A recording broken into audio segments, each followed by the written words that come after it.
Hello everyone, and thank you for joining me again. We just returned from Las Vegas. We arrived there 1 hour before the shooting began.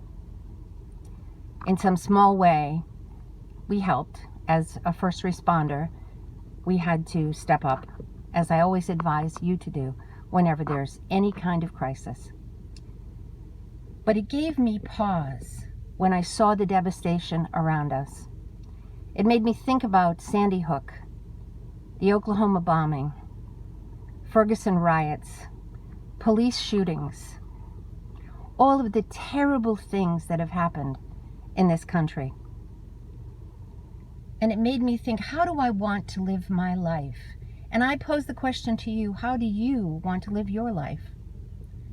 You know, history tells us that someone once asked St. Francis of Assisi, Francis, if you knew that you were going to die tomorrow, how would you live your life?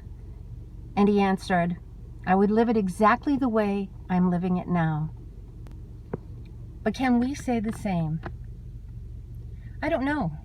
I mean, I'm not saying you should go out and party, go do drugs, have a heck of a time because you might die tomorrow. Life is tentative, and we know that.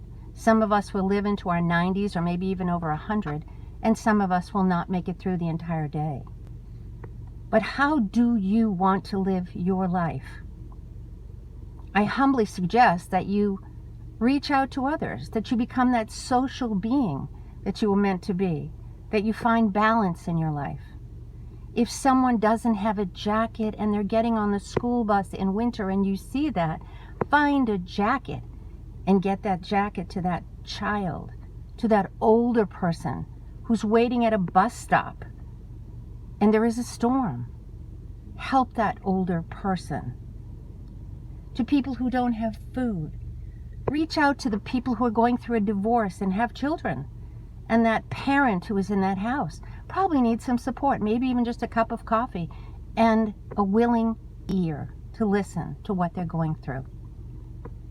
It's time for us to be more kind, to more open, to more receptive to the goodness in this earth. I mean, it's just my thought. I'm an old Catholic girl. I have a view on life and on God and on this journey. You don't have to accept it, or you can choose just to think about it. Until next time, may God bless and keep you safe.